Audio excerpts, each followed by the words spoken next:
Hey guys, Brian and Aaron here from 5 to Go, and Ben and Charity from Grateful Glamper. Say hi. Hello. We are hanging out today because they have a big old diesel pusher, also a Fleetwood, and we have our new to us Fleetwood, and we wanted to get them together and just figure out, you know, what's the same, what's different, why did they go with diesel, why did we go with gas? Theirs is a little bit older, ours is a little bit newer, so there's a bunch of differences up in this area here, and we just wanted to kind of talk about those. And we're also filming a bunch of stuff for their channel too, so after you watch this video, go to the link in the description and check out the video that we're doing on their channel for even more information about all this stuff we're talking about today. All right, Ben. All right. So we are going to do a we're gonna split our two videos up a little bit. We're gonna do a walk around of the outside of our rig on our channel, and then we're gonna do a walk around on the outside of his rig on his channel, and we're gonna kind of compare notes as we go. So to start off, it's a 2016 Fleetwood Bounder 36E.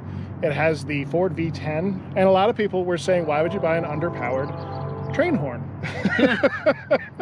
Why would you buy an underpowered engine? And they're not. They're really, really not. They go up mountains, no problem. Are the diesel pushers more powerful? Absolutely they are. Like, you just kind of go, yeah, a little more torque, go right up hills, right? And downhills is probably a big difference too. Got the Jake brake, so you have to turn that on when you're going, you know, down the hill. Because we've got a lot more weight too. Yeah, yeah. Oh yeah. So the gross, I'm 22,000. What's your gross weight? Charity. Hey, Charity. What? Oh yeah, we're about 28,000 pounds. Yeah, yeah. So a bit heavier. And that also might require some different licensing in some states. I know if we had that rig and we licensed it in Texas, we would have to have, I think, a Class B non-commercial license. And I don't know if that requires any extra training or paperwork, but it is something to consider. Well, so the big thing really is the engine is right there in the front. So these things are called diesel pushers because the engine's in the back. It's kind of pushing you up the road. So our engine's in the front, and from a maintenance perspective, not only are gas engines cheaper up front, but also with maintenance, everything is right here. Everything's very easily accessible. And most big truck places can work on these engines with no problem. You don't have to dismantle very much. Everything's kind of right here. Whereas over here, you're gonna have to pull things apart to get to like the top of the engine. And lift the floor out of the back bedroom to get it down into the engine. And then what about oil changes and stuff like that? Is that accessible? Or? Yep, it's accessible from the back. So okay. Oil changes is not as big of a deal. Okay, but if something broke down and you were hooked up and you had the toad back there, you're gonna have to unhook, get that out of the way, and then get into stuff. So that's another thing too. Here, our hood is right here, so we just kind of pop it open and everything's right there. So something to consider, maybe. I don't know. How's the sound like when you? When you guys yeah, that's kind of the big one. Is it noisy or is yeah, so that's kind of the big one. A lot of people are like, gas motorhomes are way too loud. It's loud. You know, it's like being in a big truck. The last video that we put out, Tara and I are able to have a conversation kind of at this volume level, and it's really not that bad. It's when you're on a really rough road or you're hitting a lot of bumps, things get kind of noisy. But the engine itself, like when you're at cruising speeds, it's really not that bad. No, I mean, obviously yours is like, you can't even hear that it's back there. So pretty quiet. Yeah. It's quite up front, but then you can hear all the other stuff. You know? So the engine noise kind of drowns out some of the other noises. That's true, like the children. Yes. Okay, so another big difference is the generator location. Right, so our generator is here. I don't have the keys, sorry. That's the exhaust pipe for the generator. So if we need to turn it on and we're hanging out up front, I can't even tell it's on. Like when I hit the switch to turn it on, I have to ask Erin to like lean her head out the window to listen for it so I know that it's on. I've also learned there's a light now, but you cannot hear that thing up front. Yeah, it's an Onan generator? Yeah, it's a 7 kilowatt Onan. Okay. I believe it's the green one. Yep. Onan, right? Yeah. So how loud is yours? Ours is really quiet. It's a diesel Onan, okay. So, and it's up front. Yeah. So our bed's in the back. So if we want to run the ACs at night or have the generator on, it's really not that loud. And when you're going down the road, it's not loud either. No, I haven't actually had mine on the road. I know some people do that to get the AC going on the inside. When this is running, we can definitely hear it in the bedroom though, but it's just kind of a low rumble because it's in its own little compartment with sound dampening all around it, and the exhaust is here. So you definitely know that it's on. I don't think it's really that bad though. So, but the one in the front, and also the diesel, they're going to operate at lower RPMs too, because that's just the way diesel engines work. So it's going to be kind of less noisy as well. Right. So, and then they both siphon from the tank. From the tanks. Yeah, that's kind of nice. So moving around to the back, This is more of an actual like Fleetwood thing with the gas models. The gas cap is here on the back. I really dislike that. If you watch the last video, you'll see me complaining about it. Basically what it means is I have to pull up a couple feet past the gas pump in order to access this with the short little hose. And then Ben was telling me that their gas filler caps are on both sides, up in the front, kind of right behind that front wheel. So they can just pull in anywhere. I'm jealous of that. Yeah, and I can look out the window to kind of see where the pump lines up, so I don't have to, get out and then stretch the hose and see if it. Yep. Dang it. Yeah, actually, when we were pulling into that gas station, so the last video, the gas station was just down the road here. Aaron actually got out and was like waving me forward, so I knew how far to go. It's so hard to tell where the rear of these things are, and the backup camera doesn't really help because it doesn't really show you the edges. So another thing we can talk about while we're back here is towing capacity. Obviously gas are gonna fall way short on this. So my towing capacity is 5,000 pounds and only 500 pounds on the tongue.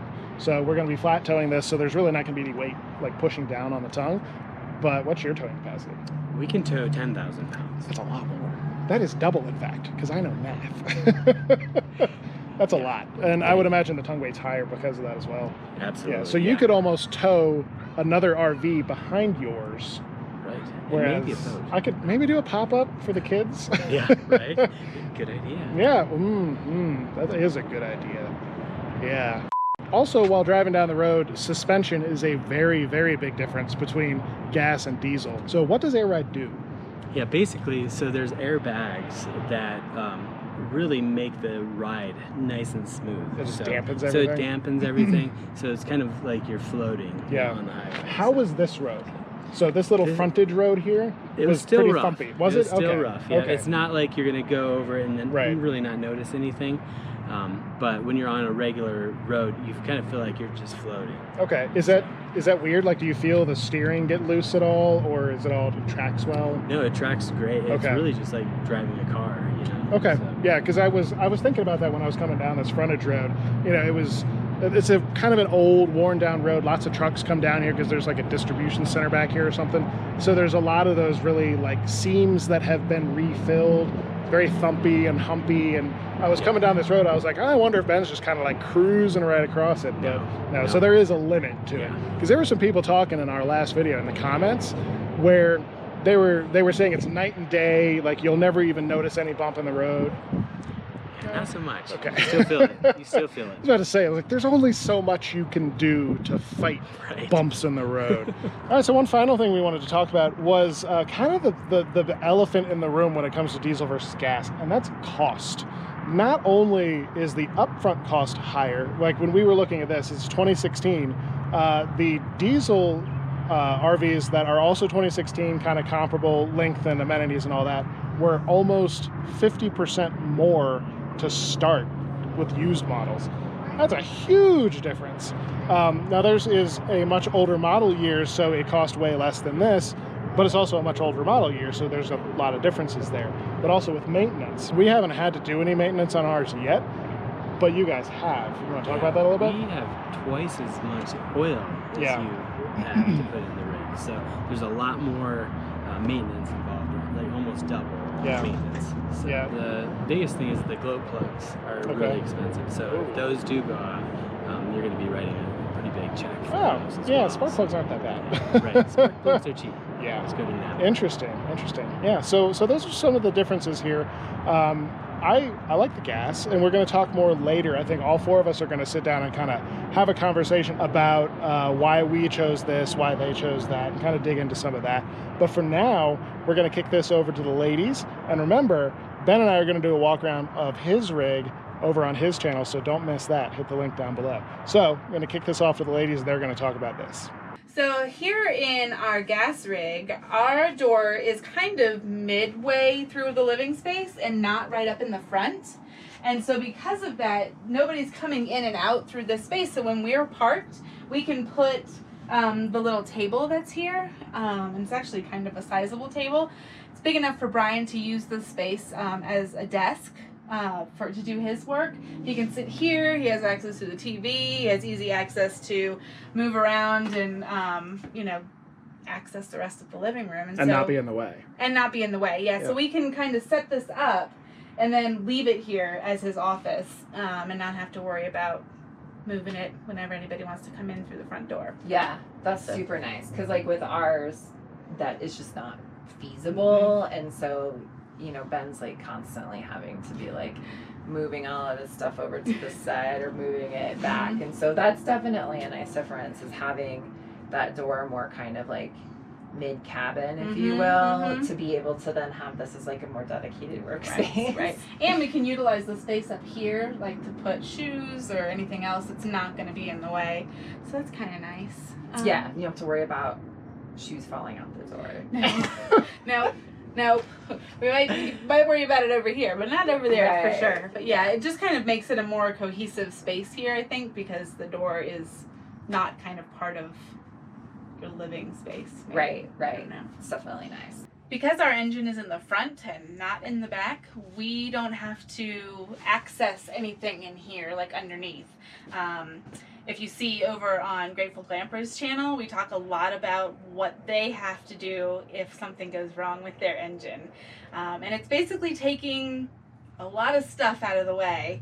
So you'll have to go over and check that out on their channel. But back here, we don't have any access panels, and Charity was making a good point that, what were you saying about like having mechanics? So like you guys won't ever have to worry about having a mechanic having to access anything back here and traipsing through with, greasy boots or anything like that, just because you'll know, this is, you don't have anything back here that needs access. So even like some diesels where ours is, a closet, but some diesels, this is how the floor plan is set up. There's a bathroom back here, and then there's an access panel, but you still got to bring the mechanic through. Yeah, exactly, through your entire house. They can do everything outside and not ever have to come in to the main living part, right? Because don't they have to come in and do something under the doghouse? Yeah, there's an access to the top of the engine up there, but there's nothing in the way. Right, so you don't ever have to worry about somebody, coming through the whole